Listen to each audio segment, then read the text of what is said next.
दूसरे अध्याय के 7वें श्लोक को पढ़ेंगे। यश कार्पण्य दोषोपहत स्वभावः पृच्छामि त्वां धर्म सम्मूढ़ चेताः यच्छ्रेयः स्यान्निश्चितं ब्रूहि तन्मे शिष्यस्तेऽहं शाधि मां त्वां प्रपन्नम्। आइए अब इस कायरता रूपी दोष से ग्रस्त तथा धर्म के संबंध में मोहित चित्त वाला मैं आपसे पूछता हूँ कि जो निश्चित रूप से कल्याणकारी हो वही बात मुझसे कहिए। मैं आपका शिष्य हूँ, आपकी शरण में हूँ, मुझे उपदेश कीजिए। श्रीमद् भगवद गीता के दूसरे अध्याय के 13वें श्लोक को पढ़ेंगे।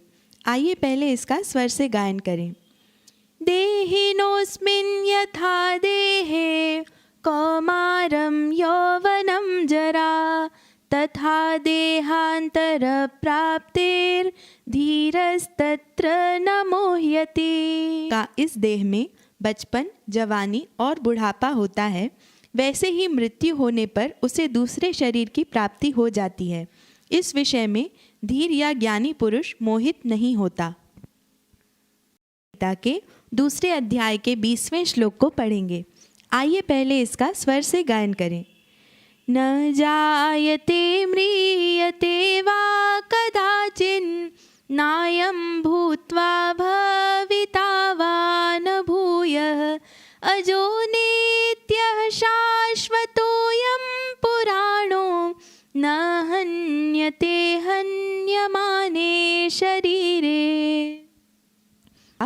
आत्मा तो न कभी जन्मता है और न मरता है तथा यह उत्पन्न होकर कभी होने वाला या नहीं होने वाला नहीं है।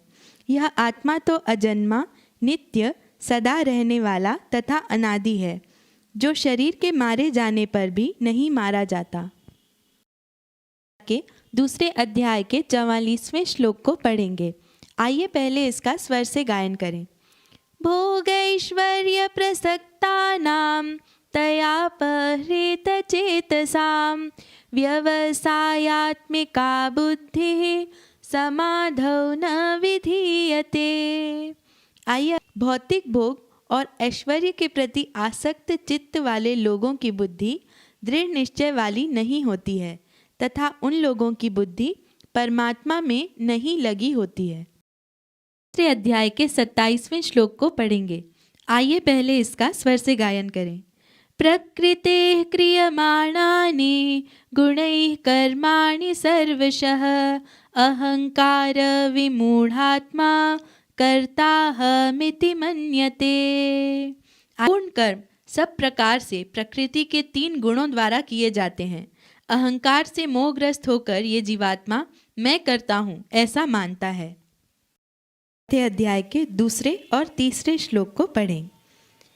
एवं परंपरा प्राप्तम इमं राजर्षयो विदुः सकाले नेह महता योगो नष्टः परंतप। से प्राप्त इस योग को राजर्षियों ने जाना, लेकिन उसके बाद वह ज्ञान काल क्रम से इस संसार में लुप्त हो गया। आयु का स्वर से गायन करें। परित्राणाय साधूनां विनाशाय च दुष्कृतां धर्म संस्थापनार्थाय संभवामि युगे युगे। आइए का उद्धार करने के लिए और दुष्टों का विनाश करने के लिए और धर्म की फिर से स्थापना करने के लिए मैं युग युग में प्रकट होता हूँ। आगे चौथे अध्याय के 9वें श्लोक को पढ़ें। जन्म कर्म च मे दिव्यम एवं यो वेत्ति तत्वतः त्यक्त्वा देहं पुनर्जन्म नैति मामेति सोऽर्जुना। जन्म और कर्म अलौकिक हैं। जो मेरी इस दिव्य प्रकृति को तत्व से जान लेता है वह शरीर को त्याग कर पुनः जन्म को प्राप्त नहीं होता, बल्कि वह मुझे ही प्राप्त होता है। श्रीमद् भगवद गीता के चौथे अध्याय के 34वें श्लोक को पढ़ेंगे। आइए पहले इसका स्वर से गायन करें। तद्विद्धि प्रणिपातेन परिप्रश्नेन सेवया उपदेक्ष्यन्ति ते ज्ञानं ज्ञानिनस्तत्त्वदर्शिनः। आइए अब इसका शब्दार्थ ज्ञान को तुम तत्वदर्शी महापुरुष के पास जाकर भली भांति समझो। उनको दंडवत प्रणाम कर विनीत होकर प्रश्न करने से तथा उनकी सेवा करने से वे अनुभवी ज्ञानी गुरु रूप महापुरुष तुम्हें उस तत्व ज्ञान का उपदेश देंगे। 5वें अध्याय के 22वें और 23वें श्लोकों को पढ़ेंगे। आइए पहले 22वें श्लोक का स्वर से गायन करें। ये ही संस्पर्शजा भोगा दुःखयोनय एव ते आद्यन्तवन्तः कौन्तेय न तेषु रमते बुधः। आइए अब इसका तो इस श्लोक का अर्थ हुआ, ये जो विषयों के संयोग से उत्पन्न होने वाले भोग हैं वे ही निस्संदेह दुख के कारण हैं। अतः हे कुंती पुत्र, बुद्धिमान विवेकी पुरुष ऐसे अनित्य भोगों में कभी नहीं रमता। आज हम श्रीमद् भगवद गीता के 5वें अध्याय के 29वें श्लोक को पढ़ेंगे। आइए पहले इसका स्वर से गायन करें। भोक्तारं यज्ञ तपसां सर्वलोक महेश्वरं सुहृदं सर्वभूतानां ज्ञात्वा मां शान्तिमृच्छते।